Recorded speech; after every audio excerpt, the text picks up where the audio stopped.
Hey there friends, it's Ashley here from the Loopy Lamb, and today I want to show you how to do the half double decrease stitch. This is a shaping stitch that will turn 2 stitches into 1, so you're going to reduce your stitch count by 1 with 1 half double decrease, and this can be used in any yarn and hook combination.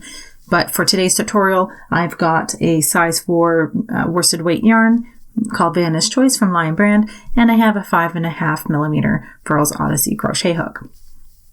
So to start our half double decrease, we're going to yarn over and insert our hook into that first stitch that we're wanting to decrease. So we're going to insert into that stitch, yarn over, and now you'll have 3 loops on your hook. You're not going to do anything to finish the stitch at this point. What you're going to do is yarn over and work into that second stitch. Insert your hook, yarn over, and pull up. Okay, so now you'll have 5 loops on your hook. Then you're going to yarn over and pull through all 5 stitches, or loops I should say, on your hook.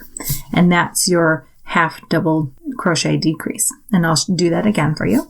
So we'll yarn over into the first stitch here. We're going to put our hook, yarn over, pull through, pull up a loop. You'll have 3 loops on your hook.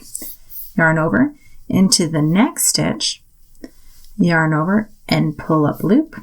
You'll have 5 loops on your hook and pull through all 5 loops on your hook to finish your decrease stitch. And now I'll do that one more time.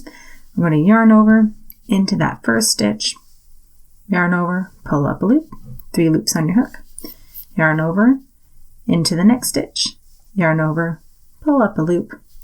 You'll have 5 loops on your hook, and then you'll yarn over and pull through all 5 of those loops. And that's how you do the half double crochet decrease stitch. If you enjoyed this video and found it helpful, please hit that like button and consider subscribing to my channel. If you enjoy free crochet patterns, please head on over to my blog, theloopylamb.com. Thanks so much for watching, friends. Happy hooking, and I'll see you next time.